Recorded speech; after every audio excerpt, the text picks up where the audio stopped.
علیکم سامعین، 23 رجب المرجب کی تاریخ شروع ہو چکی ہے۔ 23 جنوری ہے۔ خبر کا عنوان ہے مراد آباد میں کتنی وقف جائیدادیں ہیں۔ خبر تفصیل سنیے، بہت اہم رپورٹ ہے۔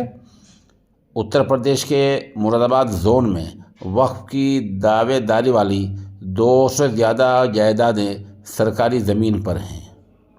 انتظامیہ کو حال ہی میں بھیجی گئی رپورٹ میں اس کا انکشاف ہوا ہے۔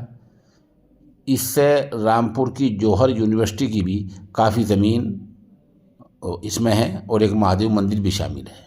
مراد آباد ضلع میں بھی کئی ہیکٹر سرکاری زمین وقف کے نام درج پائی گئی ہے۔ زون میں اس طرح کی سب سے زیادہ جائیدادیں مراد آباد میں ہی ہیں۔ انتظامیہ کی ہدایت پر زون میں وقف کی جائیدادوں کا ستیاپن تصدیق کی گئی ہے، سروے کیا گیا ہے، جانچ کی گئی ہے۔ اس تعلق سے کمشنر نے سبھی اضلاع کے افسران کے ساتھ میٹنگ کے بعد انتظامیہ کو تفصیلات بھیج دی ہیں۔ ضلع مراد آباد میں انتظامیہ کے ریکارڈ میں وقف کی 1600 جائیدادیں مراد آباد میں ہیں، جبکہ وقف بورڈ کا دعویٰ 8000 سے زیادہ جائیدادوں پر ہے۔ وہیں رامپور کی جوہر یونیورسٹی کے معاملے میں کمشنر کا کہنا ہے کہ شترو سمپتی دشمن جائیداد کو وقف کی جائیداد بتایا گیا تھا۔ بعد میں متعلقہ شخص نے آ کر اس جائیداد پر اپنا دعویٰ بھی ٹھوکا۔ وہیں سنبھل کے گمسانی گاؤں کے مہادیو مندر کو وقف میں بتایا گیا ہے۔ یہ مندر 1.47 ہیکٹر میں پھیلا ہوا ہے۔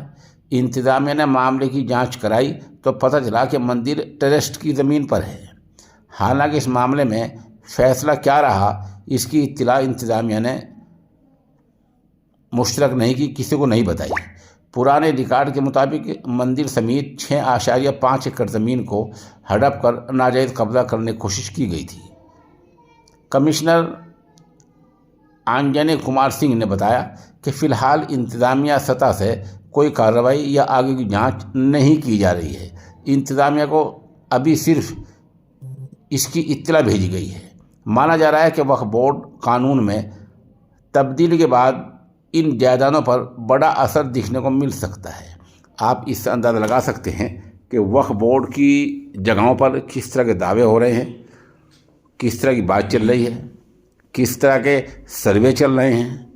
اور ہماری گزارش یہ ہے کہ آپ یک طرفہ جانچ کیوں کر رہے ہیں؟ آپ یہ پتہ کیوں نہیں لگاتے کہ جو وقف کی جائیدادیں اور ہیں جن پر لوگ قابض ہیں وہ کتنی ہیں؟ آپ نے یہ تو پتہ لگا لیا کہ سرکاری زمینوں پر وقف بورڈ قابض ہے، یعنی کتنی سرکاری جائیدادیں ایسی ہیں جن پر وقف بورڈ قابض ہے، وقف بورڈ انہیں اپنی بتا رہا ہے، یہ تو آپ نے پتہ لگا لیا۔ آپ یہ کیوں نہیں پتہ لگا رہے ہیں کہ وقف بورڈ کی کتنی جگہیں ایسی ہیں جن پر لوگ قابض ہیں، سرکار قابض ہے؟ یہ بھی آپ پتہ لگائیں تاکہ بات یک طرفہ نہ ہو اور بات دونوں طرف ہو جائے۔ سروے ہو تو مکمل ہو، 1938 کے جمع بندی کے ریکارڈ کے مطابق ہو، اور سروے ہو یک طرفہ نہ ہو۔